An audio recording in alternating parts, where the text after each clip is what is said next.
Muy buenas noches, tengan todos ustedes. Son las 8 de la noche y como lo hemos hecho ya a lo largo de muchas semanas, 7 semanas, estamos transmitiendo completamente en vivo a través de Zoom y simultáneamente a través del Facebook Live de Yo Soy Médico 17, a quien como siempre agradezco que nos facilite su plataforma para llegar a más profesionales de la salud. El día de hoy, como siempre, nos ven de diferentes países, de prácticamente todos los estados de la República.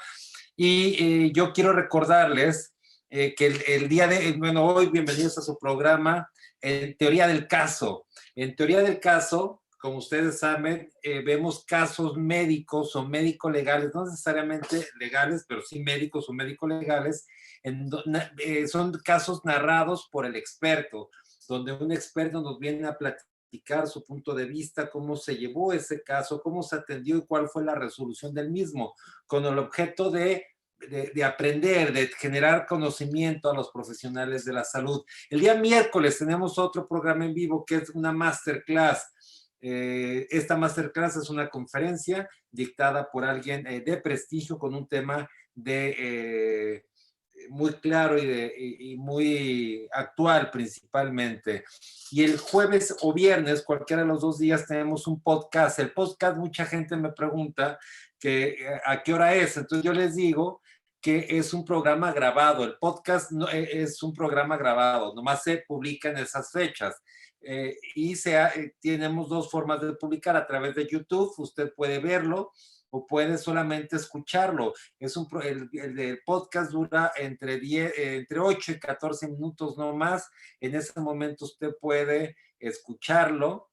Si va en la mañana al trabajo, desde su auto, a través de Spotify, o va de regreso trasladándose en su vehículo, es el momento de hacerlo. Y por supuesto también a través de YouTube puede estarlo viendo. Entonces tenemos el lunes Teoría del Caso, es en vivo, el miércoles masterclass también en vivo, y viernes un programa grabado, el podcast, pero siempre con un tema interesante. Este viernes va a tener un gran tema, que es los casos de dolo. Con todo el mundo, todos nosotros tenemos conocimiento de un caso de una doctora detenida en Durango, a pesar de que fue muy poco tiempo el que estuvo detenida, pero la acusaron por un tema de dolo, y todos recordarán que a raíz del caso Oaxaca se trabajó en una iniciativa que aprobó la Cámara de Diputados, donde ya no se iba a considerar un caso médico como doloso. Ese caso está turnado al Senado de la República, esa iniciativa, para su dictamen y aprobación, y ahí es donde vamos a trabajar para que nunca más pueda considerarse un caso, eh, nuevamente un caso médico como el que hemos visto hasta el día de hoy. Yo les recuerdo que todas nuestras conferencias están, para todos ustedes, están en YouTube.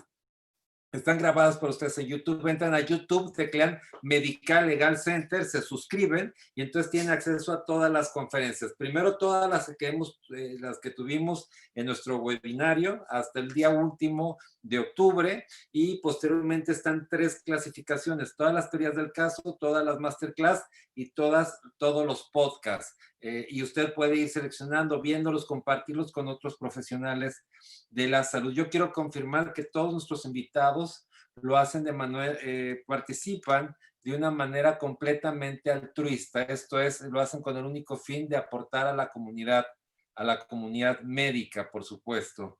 También les recuerdo que nos ayuden a compartir la información, que esta información que ustedes ven, este programa, la información que la ven en redes sociales, la ven en YouTube, en WhatsApp, les guía por correo electrónico, ayúdenos a compartirlas con más profesionales de la salud para que cada día seamos más. El día de hoy tenemos de invitado al doctor Jorge Luis Mariñel Arena. Sin embargo, me estaba comentando que tiene un problema para conectarse. Voy a confirmar con él. La otra cosa que podemos hacer es que se conecte pues con otra clave, con otro usuario, con otro. Digo, siempre hacemos pruebas con nuestros invitados, siempre, y hoy no sé por qué no esto no ha sido posible estar en contacto con el doctor Mariña Lerena. Vamos a marcarle para ver qué pasa, a ver si Pablo ya lo está viendo, porque no lo veo. Ya está, ya lo tengo conectado, ya lo tengo en línea. Ya en este momento lo vamos a hacer con anfitrión y ya lo tengo aquí.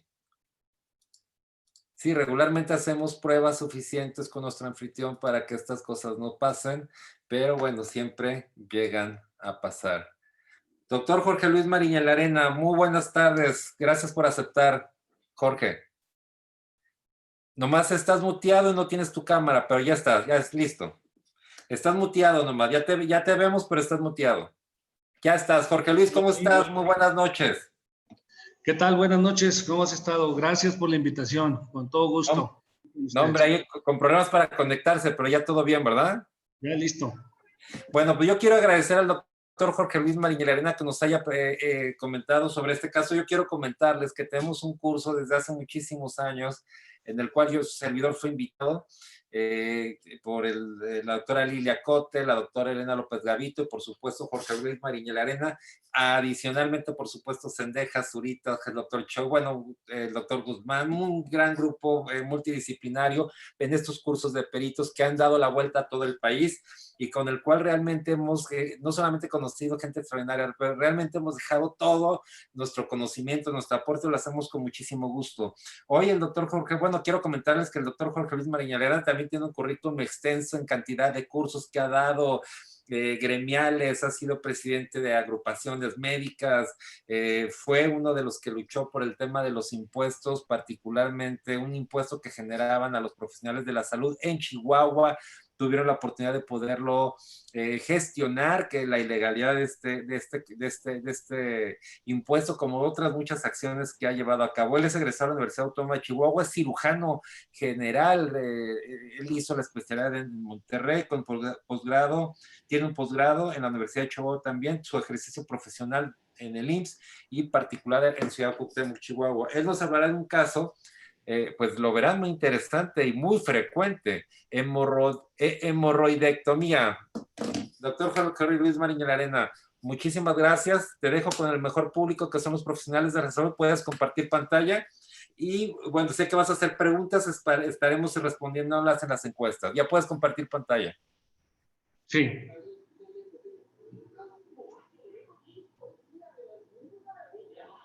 Listo, ya ven, a ver, dice que has iniciado la función de compartir pantalla.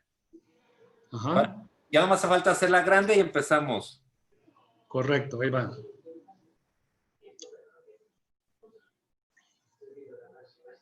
Listo, adelante, doctor. Muy buenas noches. Buenas noches y gracias nuevamente por la invitación. Saludando a los asistentes que nos hacen el favor de acompañarnos para presentarles un caso médico legal de una patología muy frecuente, ¿verdad? Y que de lo sencillo a veces se nos complica.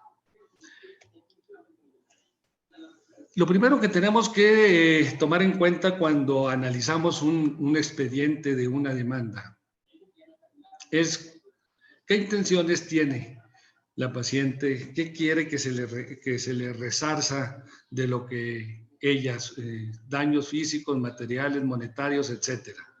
Entonces, en este caso en particular, ella reclama el pago de los gastos generados durante su estancia en el hospital por complicaciones que tuvo en ese procedimiento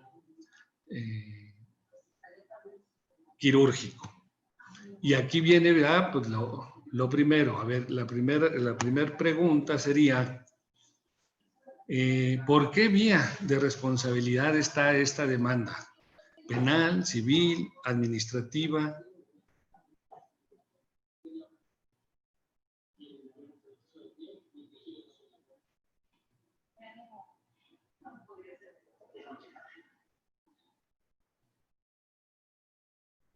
Bien, siguen votando. Llevamos un 53% por la vía civil, un 20% por la vía penal y 32, ¿verdad? 36% en la vía administrativa. Sigue la votación todavía. Pero bueno, ok. Entonces, 65%, el 47%, perdón, por la vía civil, el 31%, ¿verdad?, por la vía administrativa, y vamos a, ahí yo creo que se muestran los resultados.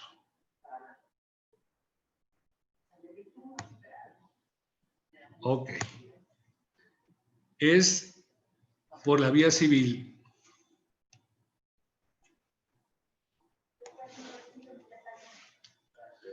Entonces, en ocasiones se da primero una breve reseña, ¿verdad?, de la patología por la que acudió, pero nosotros por situación de tiempo hay que irnos directamente al resumen. Se trata pues de un femenino de 63 años, de edad, con antecedentes de histerectomía total abdominal, cardiopatía isquémica hipertensiva y manejada con beta bloqueadores, ¿verdad?, y diverticulosis colónica de 5 años de evolución. La paciente acude a consulta al hospital y acude por un sangrado rectal de aproximadamente 3 meses de evolución y con dolor anal de 4 días, que fue realmente lo que la motivó más a la consulta, siendo manejada con medicamentos tópicos. Se le diagnosticó hemorroides grado 3 y se le propone la necesidad de hemorroidectomía, así como colonoscopía para determinar otras causas de sangrado de tubo digestivo bajo. En junio, el 15, ingresó a urgencias para preparación de colon y para practicarle la colonoscopía. Se realizó valoración preanestésica y cardiológica sin contraindicaciones para los procedimientos programados. Asimismo, a la exploración física se encontró con signos vitales normales, campos pulmonares y área cardíaca normal, abdomen blando, depresible, no doloroso y con peristasis presente al tacto rectal. Había dilataciones hemorroidales grado 3-4 con sangrado reciente. Se realizó carta de consentimiento informado en la cual se autoriza el procedimiento endoscópico señalando riesgos y beneficios, así como la necesidad de realizar procedimientos de urgencia en caso de alguna contingencia. Los exámenes preoperatorios: hemoglobina de 15.9, leucocitos de 4.990, plaquetas 350.000 y un tiempo de protrombina de 12, es A positivo a la paciente.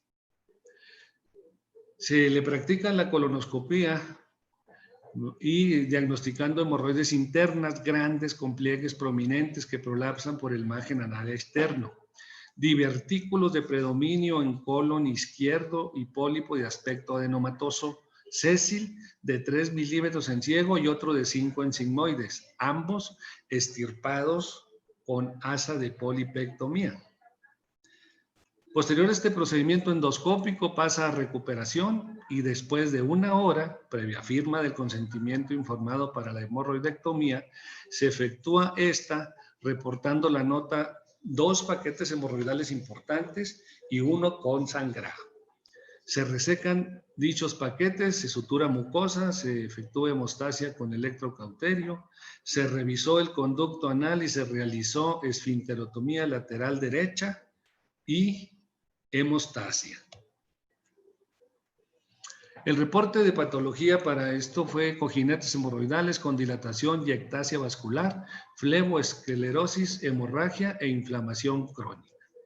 Las indicaciones postoperatorias fueron soluciones parenterales, analgésicos, antiinflamatorios, y 8 horas después presentó dolor abdominal moderado con cefalea y un pico febril de 38 sin datos de sangrado, indicándole un laxante y analgésico, así como dieta blanda por la noche. Esa misma noche a las 10 presentó dolor abdominal tipo cólico intenso, difuso, distensión abdominal. Y a la exploración física, los signos vitales estables, los campos pulmonares limpios, el abdomen sin datos de irritación peritonal, solo con peristalsis disminuida y la herida quirúrgica limpia. 1 hora después, empezó a haber repercusión hemodinámica, bajó la presión a 170, pulso 80, 18 respiraciones por minuto, saturación del 94% y persiste el dolor abdominal y a las 11 de la noche se le solicitan radiografías. A la 1 de la mañana presenta febrícula, palidez de tegumentos, diaforesis, resistencia muscular, abdomen no audible. La radiografía de tórax presenta aire libre subdiafragmático, una leucocitosis de 19,000 con 19% de bandas y se llega a la conclusión de una perforación intestinal en colon. Se propone como plan la laparotomía exploradora, lavado de cavidad, exclusión intestinal y antibióticos. En la nota operatoria, la operación realizada fue una laparotomía exploradora, aseo peritoneal con 14 litros de solución salina isotónica, hemicolectomía derecha e ileostomía. En los hallazgos se localizaron 2 perforaciones en ciego con hiperemia y bordes necróticos, 1000 cc de líquido libre en cavidad peritoneal, no fétido. La paciente ingresa a terapia intensiva para apoyo mecánico ventilatorio con hipotensión, inicialmente con acidosis metabólica descompensada, manejándose con soluciones cristaloides, catéter central, vasopresina, norepinefrina, evolucionando satisfactoriamente, diagnosticándose como choque séptico secundario a sepsis abdominal. A las 8 es valorada por hematología, quien indica plaquetas y solicita paquete globular y plasma en reserva. El siguiente día tiene una mejoría hemodinámica, se aplican antibióticos, ¿verdad? Y diflucan, infusión de proteína C activa sin hemorragias. Se disminuye la dosis de aminas presoras con resultados favorables. RX de tórax con infiltrado en ambas bases pulmonares y posible derrame pleural bilateral. Disminución de la leucocitosis y se inicia nutrición parenteral. El 19, disminución de los parámetros ventilatorios normales, se retira catéter central sin alteraciones metabólicas, plaquetas normales, abdomen no doloroso, con ausencia de peristalsis. En días subsecuentes persigue con picos febriles, zona hiperémica cutánea, en tercio inferior de abdomen, hemocultivo con estafilococo sensible a vancomicina y se desteta del ventilador al día siguiente. El 1 y 2 de julio se inicia vía oral la tomografía de abdomen sin colecciones, sin manifestaciones clínicas de respuesta sistémica inflamatoria y con evacuaciones diarreicas y se pide cultivo. El reporte histológico de la pieza de la hemicolectomía dice que hay un segmento de ilium de 10x3, un apéndice cecal de 5 centímetros por 0.4 centímetros de diámetro, el segmento de colon de 50 centímetros por 4 de diámetro, 2 perforaciones en ciego. No se aprecian cambios histológicos sugestivos de daño térmico. El diagnóstico, tiflitis aguda, 2 perforaciones en ciego y peritonitis aguda. El apéndice cecal con hiperplasia linfoide, mucosa colónica con melanosis, edema y congestión, ganglios linfáticos congestivos y bordes quirúrgicos viables. El 7 de julio, afebril, laboratorio con parámetros normales. La paciente es egresada el día 10 de junio con evolución satisfactoria y un mes después reingresa para la reparación colónica y la reconexión intestinal, la cual en esa ocasión se practica el procedimiento y se da de alta sin complicaciones. Hasta aquí es el resumen, ¿verdad?, de este caso. Y entonces ahora sí nos toca hacer el análisis, ¿verdad? El análisis de este caso, paso por paso, ¿verdad?, con una técnica excelente que se llama la técnica de Jack el Destripador. Y vamos a hacer la pregunta número 2, que dice, ¿está justificada la colonoscopía antes de la hemorroidectomía?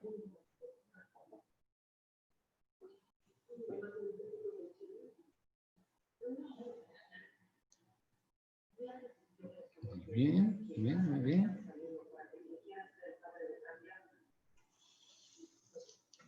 73% que sí, 27% que no, pero sigue todavía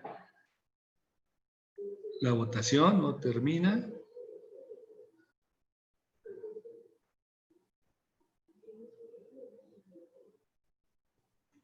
Bien, entonces,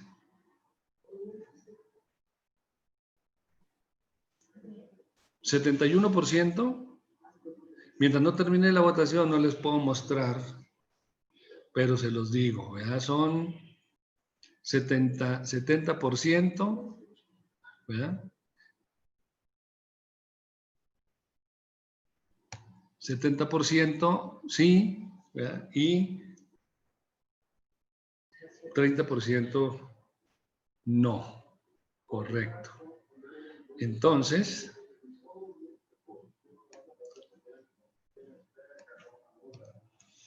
en este caso, la paciente presentaba un sangrado de tubo digestivo bajo, con protrusión de hemorroides. Se realizó colonoscopía encontrando diverticulosis colónica y 2 pólipos, uno en sigmoides y el otro en ciego, ya que es necesario encontrar el sitio exacto del sangrado y establecer el grado de hemorroides y determinar el tipo de tratamiento, ya sea resección o ligadura, dependiendo del estadio en que se encuentra la hemorroide. Por lo tanto, creemos que, que se apegó, ¿verdad?, a lo que es la Lex Artis y no se encuentran ahí elementos de mala práctica. Luego vemos a la siguiente pregunta. A ver, dice, la paciente firmó el consentimiento informado, asumiendo riesgos y beneficios explicados en él.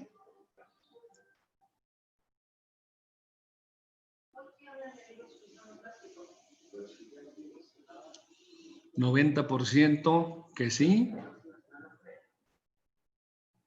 10% que no, aunque ya va aumentando el no a 12% y 88%.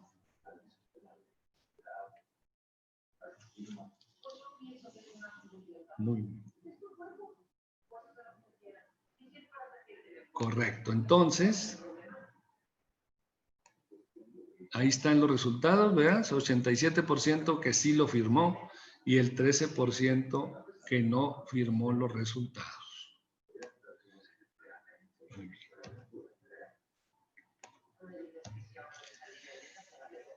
Nosotros tenemos para nuestra protección, ¿verdad?, siempre el consentimiento informado.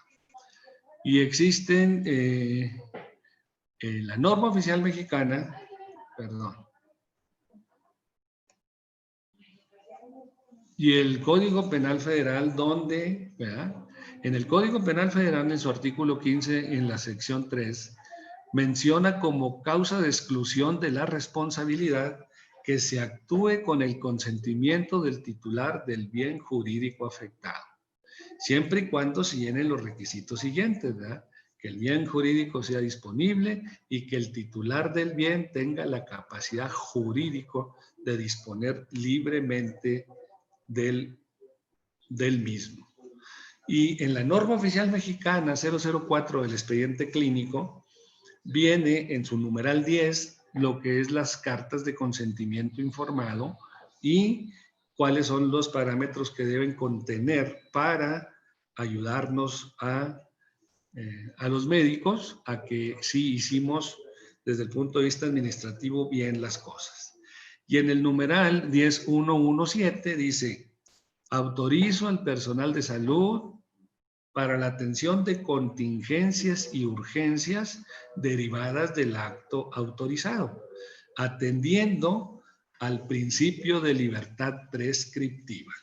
Es bien importante que tengamos en cuenta eso que viene señalado ahí. Luego, vamos entonces ahora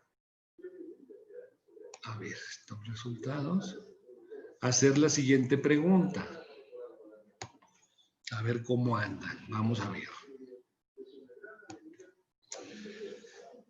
¿Está indicada la resección de pólipos en la colonoscopia diagnóstica?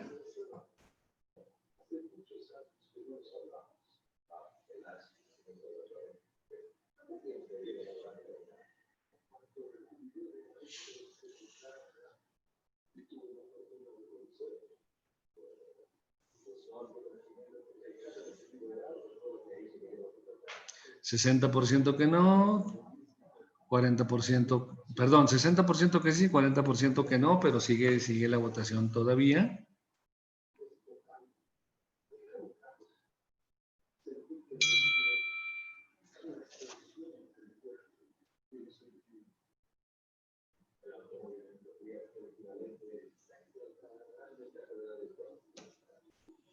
Ok, entonces quedó 61% que sí, siguen votando, todavía 61, 39% que no.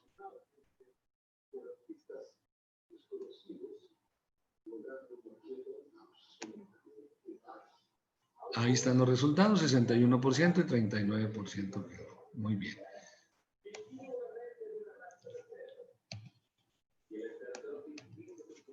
Entonces, cuando se observan pólipos en la colonoscopía, está indicada su resección, pues existe el riesgo de ser adenomas precancerosos o de plano cancerosos.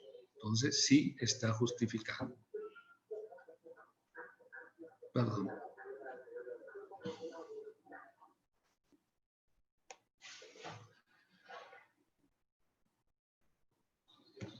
Vamos a hacer la siguiente pregunta.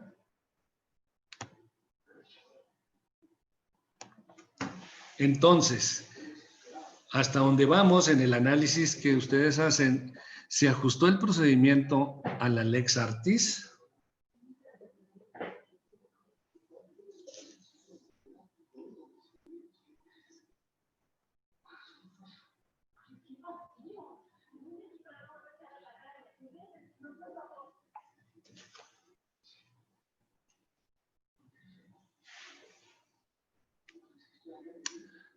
Vamos 92% que sí, 8% que no. Vamos a ver si ahí la dejamos o sigue votando.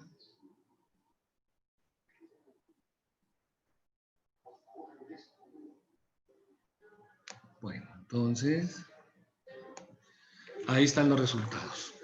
Se ajustó el procedimiento a Lex Artis, 172, que es el 92%, sí, 14, que es el 8%, que no. Correcto. Entonces, la extirpación con asa y el uso del electrocauterio son procedimientos aceptados en la literatura médica especializada. Y si bien existe un riesgo inherente de perforación, este estuvo contemplado en el consentimiento informado y aceptado por el paciente. Vamos a hacer la siguiente pregunta.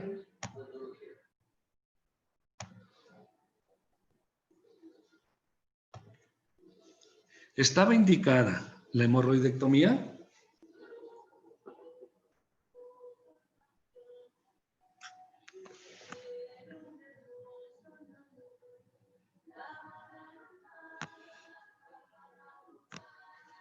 Bien, pues más del 90% que sí, el 8% que no, pero sigue votando.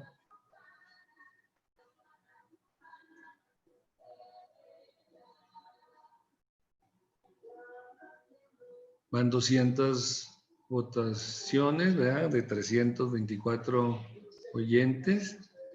Y seguimos con un 92%, ¿verdad? Y un 8% que no. Entonces, les vamos a mostrar los resultados y ahí los tienen. Estaba indicada la hemorroidectomía, 181, 92% que sí, 16 que es el 8% que no. Muy bien. Entonces, ante la presencia de aire libre subdiafragmático y leucocitosis, se indicó la parotomía exploradora y antibióticos, encontrando líquido libre transparente, no fétido y doble perforación a nivel de ciego con hiperemia y bordes necróticos, practicando lavado peritoneal, hemicolectomía derecha e iliostomía. ¿Verdad? En realidad, vamos a hacer la siguiente pregunta.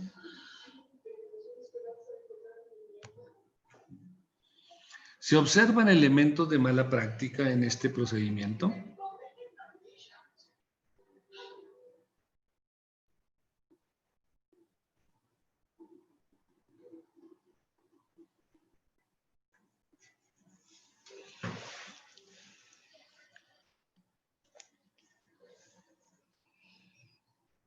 ¿12% que sí, 88% que no?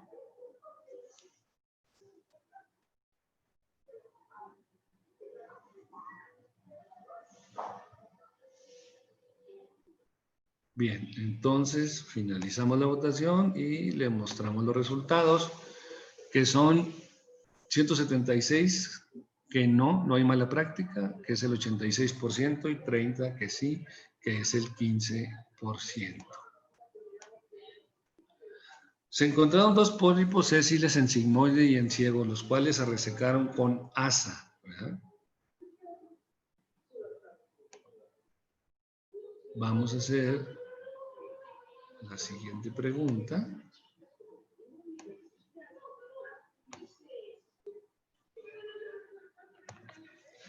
¿Este procedimiento se ajustó a Lex Artis?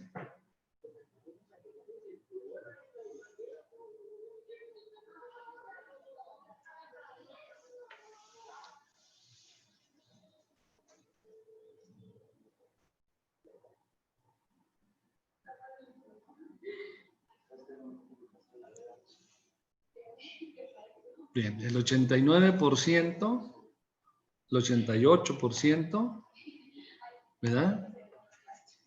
Ahí lo tienen, 162, que es el 89% que sí, y el 11% que no. Correcto. Vamos a...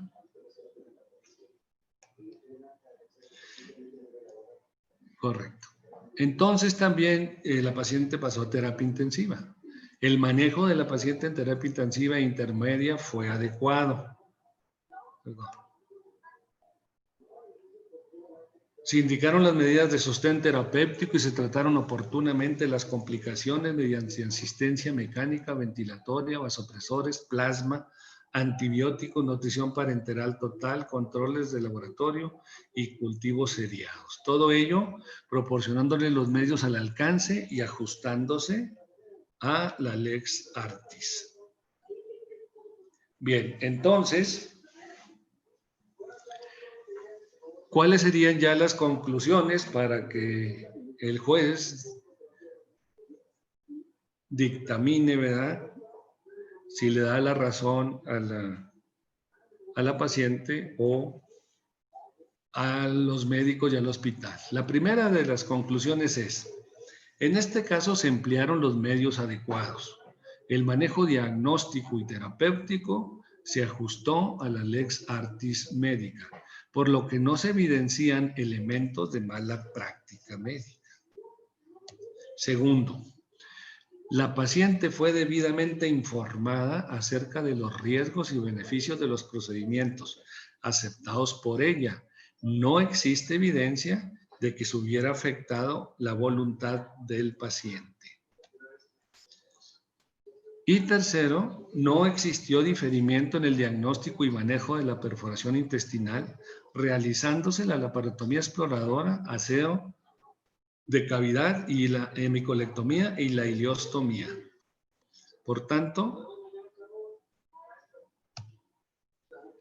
todo se apegó, ¿verdad?, a lo que es la obligación de medios de nosotros. Ese es el caso sencillo, ilustrativo, pero aquí estamos para si hay algún comentario, alguna pregunta, aquí estamos a sus órdenes.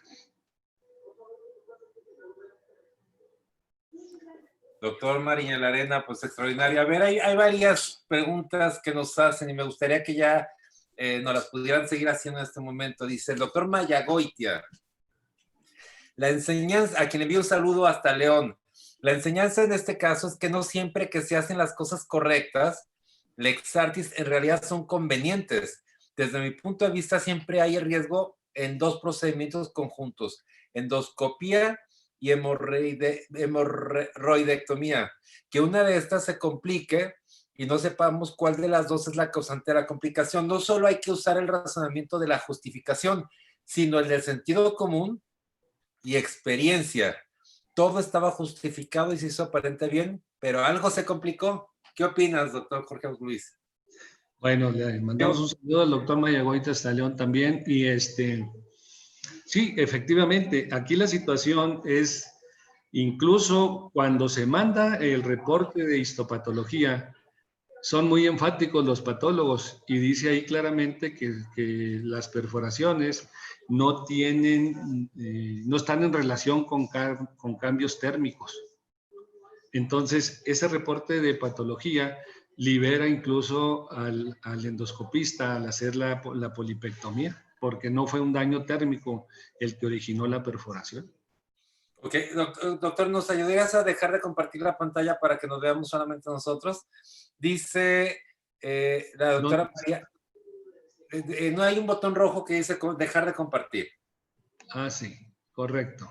Dice, a ver, la doctora, el doctor Sergio Utofa, a quien enviamos un saludo hasta Reynosa, dice, a esta paciente se le debió de haber practicado una ileotransverso anastomosis por tener preparación de colon.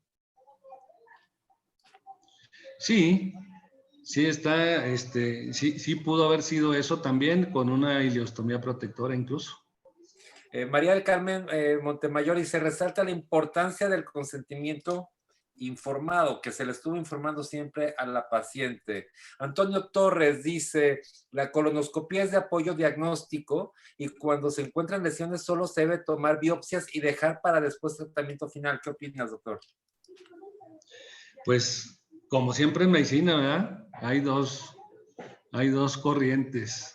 Unos que hacen el procedimiento agresivo, otros que hacen el procedimiento conservador. Aquí la situación es que en realidad, histológicamente, nunca se pudo demostrar que la perforación hubiera sido por el procedimiento endoscópico. Excelente. María Torres dice, buenas noches. Según los cirujanos, los pólipos que se resecan son los pólipos película. Los celices, no. Bueno, es lo que dice el doctor Juan Bernardo Medina, quien envió un saludo a la Ciudad de México. Dice, estaba justificada la colonoscopía y tenía 4 meses con sangrado y la causa de la consulta de urgencia fue el dolor anal, justificados ambos procedimientos. ¿Qué opinas, doctor? Sí, correcto. Es que aparte, el dolor anal tiene que haber sido, aunque no lo mencionan ahí en el expediente, por alguna fisura. Por eso incluso le hicieron esfinterotomía lateral. El doctor Estrada, ¿qué fue lo que causó la perforación? Nunca se supo, pudo haber sido la insuflación del colon, ¿verdad? Pero el reporte histopatológico así fue muy enfático. No se encuentran cambios por electricidad. Dice el doctor Leo Lagarde, dice, hemicolectomía, los pólipos célices, no resección con NASA, es la única falla. El resto pegado a la lex artis, se perforó espontáneamente, pero con consentimiento válidamente informado no procede. Gracias. ¿Qué opinas, doctor? Sí, no, es que aquí la clave la clave de nosotros es los consentimientos informados. Ahí están las dos referencias que les puse, porque cuando uno le explica al paciente los riesgos y los beneficios, Uno de los riesgos de la colonoscopía es, sobre todo si tiene divertículo, vea que se perfore un divertículo. Y entonces va a haber siempre una perforación en ese sentido. Aquí la situación es que se le explicó a la paciente y estuvo de acuerdo, ¿verdad? En que se realizara. Y además, si se fijaron, se autorizó para que se aplique la libertad prescriptiva dependiendo de lo que ellos hubieran encontrado. Se complicó con una perforación y se le hizo el manejo correcto de la perforación. Doctor Oscar Chapa, estoy de acuerdo, la polipolectomía se debió haber diferido. Los pólipos son muy pequeños y podían esperar. Pues sí, incluso de todas maneras, volvemos a lo mismo. Ahí está el reporte, se los leí de patología, de histopatología, donde no relaciona la perforación con el asa de polipectomía. Sergio Toff, estaban justificados los dos procedimientos, pues puede ser que el sangrado viniera de un divertículo o de un cáncer de colon. Es correcto, por eso es que se hizo la colonoscopia. Susana Novelo, dado los riesgos, ¿usted consideraría indispensable que una colonoscopia se realice siempre en un área hospitalaria, una estancia corta por lo menos? Pues tenemos que determinar siempre el origen de la rectorragia, porque si no lo determinamos a través de un estudio, bueno, a través de la colonoscopia, pues entonces a lo mejor es otra cosa, son divertículos sangrantes, son cáncer de colon, y hacemos una hemorroidectomía que no le va a resolver el problema a la paciente. Antonio Torres dice, no estoy de acuerdo con la reconexión, ya que en este momento lo que importa es el tiempo y la sobrevida. El antecedente solo era de colonoscopía. Pues es su opinión. El doctor Bernardo Medina dice, la causa de la perforación fue una tifilitis. Pues no se sabe, ¿verdad? Bueno, en el reporte de histopatología ahí viene que tenía datos de tiflitis. Perla Silva, ¿no es mejor biopsia del pólipo que la resección en colonoscopia diagnóstica? Pues si ya tienen el pólipo, pues es mejor resecarlo. Depende de la experiencia del colonoscopista. ¿Cuál es el argumento de la demanda? ¿Realizar los dos procedimientos o la perforación? El argumento de la demanda... Lo que le reclaman. ¿En qué consiste lo que señalaban que era inadecuado? La complicación, la perforación. La Porque perforación. ella entró por una hemorroidectomía, según ella, entonces se le practica una colonoscopia que se pensó inicialmente que fuera la causa de la perforación, pero como vimos también en el desarrollo del resumen, los patólogos descartaron esa etiología. María del Carmen dice, el estado general del paciente, su edad y comorbilidad de los pólipos sésiles son difíciles de resecar sin problema. Sésil implica que no tiene pedículo. Muy bien, muy bien. Andrés Márquez, si la paciente llega con patología aguda y evidenció el nivel de sangrado, creo debió resolvérselo agudo y posteriormente el otro estudio. Paciente con alto riesgo de anastomosis primaria, creo que la decisión es correcta de derivación. Dice el doctor Andrés, dice, soy la doctora Benítez, coloproctóloga. Estoy de acuerdo que era pólipo sésil y muy pequeño. En ese sentido, creo que hubiera considerado no quitarlo con asa porque se usa eyector y energía. No todos los pólipos son candidatos a asa. Ya polipectomía en colonoscopía. Todo está en los consentimientos y todo se realizó correctamente, pero muy buena su opinión. Andrés Rodríguez, en este caso la perforación con OSI polipectomía en colonoscopía era descrita y es un riesgo. María del Carmen, debe hacerse los estudios en hospital porque durante los mismos pueden ocurrir accidentes. Rosendo González, aún si hubiera sido la perforación por la generación de calor, sí estaba contemplado en el consentimiento informado, no procedería la demanda. Edgar Luna, si no procedió la demanda, ¿en qué queda? ¿El paciente ofrece disculpa o el médico solo justificó su apego a la lex artis?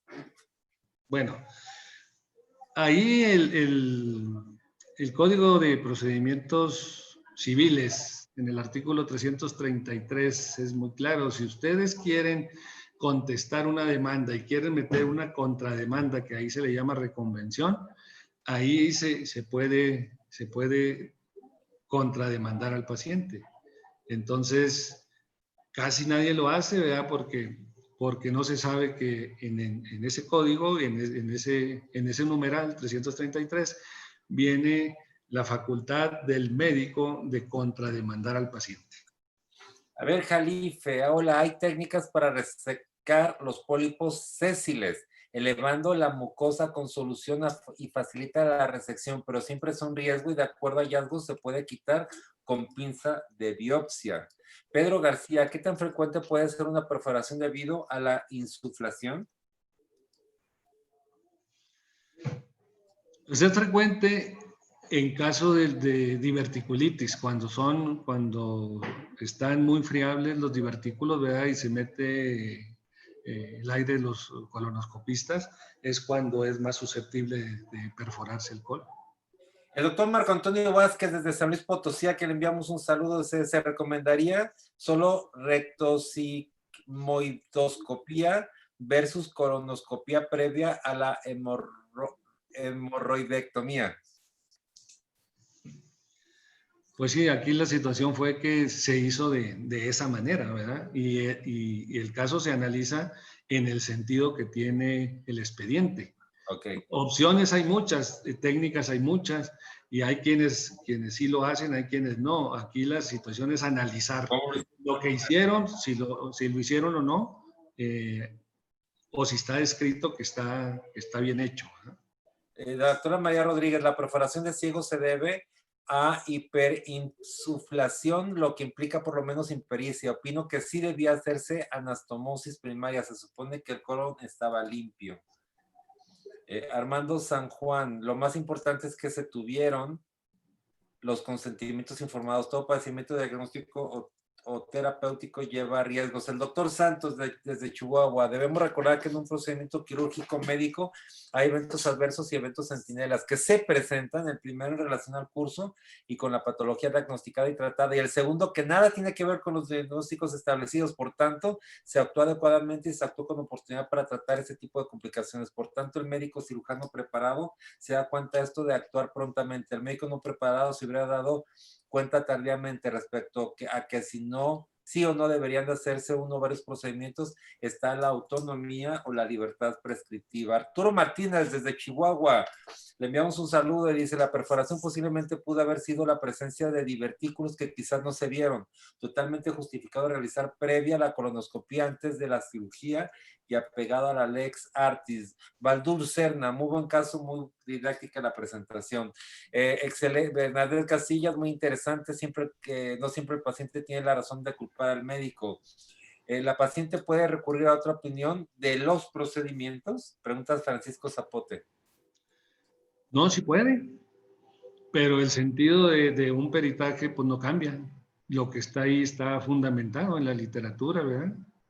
En la medicina basada en evidencia. Las perforaciones inadvertidas en estudios endoscópicos es un riesgo. En este caso, la endoscopista hizo de más. Eso dice Antonio Torres. Sergio Aguilar, una impugnación que podría ser la parte contraria es que no se debería hacer la colonoscopía al mismo tiempo. Doctor Jorge Luis Mariñel Arena, ¿alguna conclusión especial del caso? ¿Un mensaje especial para las personas que nos están viendo? Sí, como no, la enseñanza real y práctica de este caso es que nosotros siempre tenemos que recabar y explicar en el consentimiento informado, porque si no se hubiera hecho el consentimiento, esta demanda procede incluso por daño moral, ¿verdad? Y esos son millones, 2 millones en adelante. Entonces, la enseñanza aquí es, siempre que hagamos un procedimiento intervencionista de la magnitud que sea, hay que tener el consentimiento informado, bien documentado, con todos los riesgos que pudiera presentarse, que son pues las complicaciones esperadas. Y aquí estuvieron contemplados dentro de los riesgos, aunque no tuvo nada que ver con el procedimiento, pues la paciente pensó que sí, y los patólogos, como vieron, fueron los que determinaron que no era una lesión térmica. Exacto, coincido contigo, Jorge Luis, en que habrá casos, o sea, están los hechos y ya no son los hechos los que hay que analizar. Todo lo que está como el que le tiran el balón de fútbol y le meten gol y el portero la meten para la izquierda y se tiró para la derecha y después le pregunta por qué no lo hizo por la izquierda. Bueno, pues ya lo hizo. Ahora es analizar por qué. Las causas, bueno, son multifactoriales y cada caso es particularmente diferente porque se toman decisiones de esta naturaleza. Y sí, el principal objeto es aprender. O sea, pasó este caso, y analizarlo. El objeto es generar conocimiento, porque cada caso médico es completamente diferente. Doctor María Elena, tu mensaje final a la comunidad médica antes de despedirnos. Y la recomendación es esa: siempre que hagan un procedimiento invasivo, de la magnitud que sea, por favor, recaben el consentimiento informado antes del procedimiento. Aquí, lo bueno es que fue el mismo team, ¿verdad? Pero muchas veces en las instituciones se recaba en consultorio el consentimiento informado y el que interviene es otro cirujano, y ese cirujano debe de hacer un nuevo consentimiento. Aquí la situación es, y el consejo es, siempre, por favor, recaben el consentimiento informado del procedimiento invasivo que vayan a hacer. Excelente, recibo un saludo a la doctora Elena López Gavito, que está conectando, te envía saludos como siempre, la queremos, la apreciamos mucho. Ana Moreno, bueno, muchísima gente, tienes un club de fans muy interesante. Sergio Aguilar, Elena López Gavito, el doctor Cuevas, a quien le envío un saludo y también saludos a todos. Estos cursos, Zapot, bueno, muchísimo, el doctor Arturo Martínez Contreras, bueno, todos, te mandan muchos saludos. Yo quiero agradecerles que se hayan conectado. Les recuerdo, todos los lunes, teoría del caso, un caso médico de la mano del experto, para generar conocimiento. Los miércoles una masterclass también en vivo con un tema de actualidad. El próximo miércoles veremos también el tema del tratamiento ambulatorio de COVID-19, hoy que se han vuelto a disparar. Y los viernes, acuérdense, el podcast es un podcast grabado. Tendremos el caso del dolo. El dolo en la atención médica, nunca más un médico detenido por un tema doloso y como consecuencia, de hecho ya nunca más detenido porque es la única causa por la que los pueden detener. Entonces, esa iniciativa ya está en el Senado de la República. Vamos a ver qué avance y será el tema del podcast. Yo quiero agradecerles, esta plática está grabada, pueden volver a verla en YouTube. Entren a YouTube, teclean Medical Legal Center, se suscriben y a partir de un momento, ya no de mañana, de hoy mismo, la tendrán en la podrán ver, compartir, etcétera. Y yo les recomiendo que nos sigan ayudando a compartir la información de nuestros programas para que cada día seamos más. Por lo pronto nos vemos el miércoles a las 8 en punto de la noche por con esta misma conexión. Muchísimas gracias. Nos vemos hasta el próximo miércoles. Gracias, Jorge Luis. Gracias a ti. Hasta luego a todos nuestro auditorio. Gracias.